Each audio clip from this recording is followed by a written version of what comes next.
Sabe quando a gente sente uma alegria que vem do nada? Ou aquela pontada de tristeza? Já parou para pensar de onde vêm os sentimentos? O que está rolando dentro da gente nesses momentos?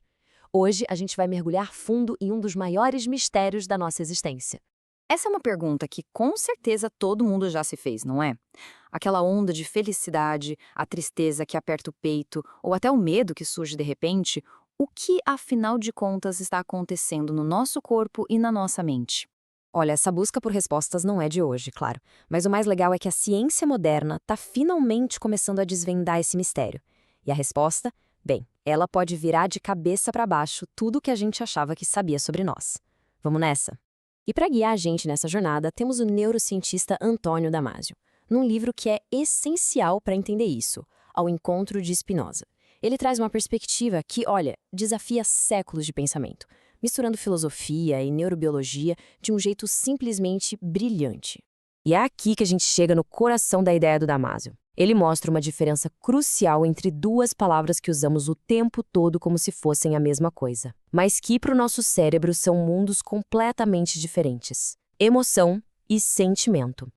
Então vamos lá, começando pela emoção.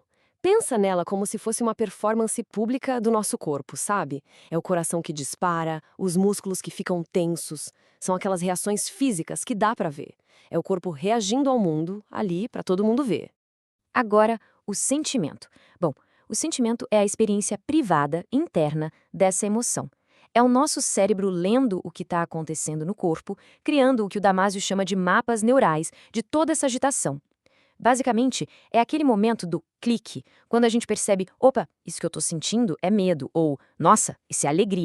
Então, a sacada principal é esta: a emoção vem antes do sentimento. Funciona assim, ó. Primeiro, acontece alguma coisa lá fora. Segundo, nosso corpo reage. Essa é a emoção. E só depois, em terceiro lugar, é que o cérebro lê essas mudanças no corpo e traduz isso na experiência que a gente chama de sentimento. O ato de tremer de medo, por exemplo, acontece antes da gente sentir o medo em si.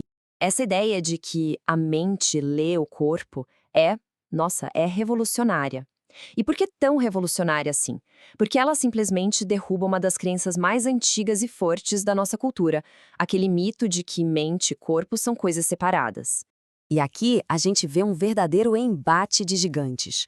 De um lado, o filósofo René Descartes. Para ele, a mente racional era uma coisa e o corpo emocional era outra, completamente separada. Do outro lado, vem o Damasio, apoiado pela neurociência, e diz: não existe mente sem corpo. Na verdade, eles são uma coisa só, um sistema único e inseparável. E é agora que a história fica ainda mais interessante, com uma reviravolta daquelas. O Damasio descobriu que a inspiração para essa ideia supermoderna não veio de um laboratório.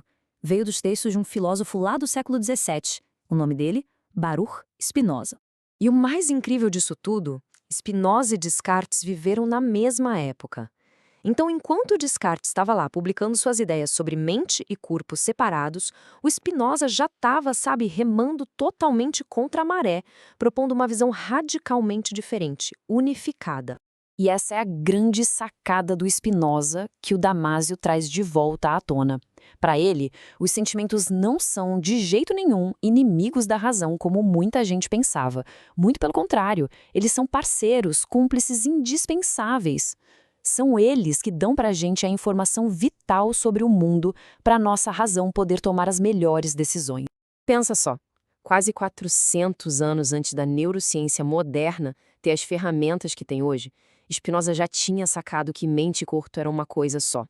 O Damasio veio como um verdadeiro pioneiro da neurobiologia, um cara que só na base do pensamento, da pura reflexão, chegou a uma conclusão que hoje a gente começa a confirmar com exames de imagem do cérebro. Ok, mas e daí, na prática? Por que tudo isso importa? Afinal, para que serve essa conexão toda entre corpo, emoção e sentimento? Qual é a função real disso? Pois é, a resposta é que os sentimentos não são um luxo, sabe? Eles são um mecanismo biológico super sofisticado para a nossa sobrevivência. São eles que nos avisam sobre o nosso estado interno, que são a base para a gente tomar decisões, para nos relacionarmos com os outros e, como o Damasio argumenta, são até o alicerce para a gente criar nossos sistemas de ética e moral. Então, para a gente fechar, fica aqui uma reflexão. Essa teoria do Damaso, inspirada lá no Spinoza, está basicamente dizendo que o nosso corpo está o tempo todo conversando com a gente, mandando informações preciosas através dos sentimentos. A grande questão que fica é, na correria do dia a dia, será que a gente está parando para escutar o que ele tem a nos dizer?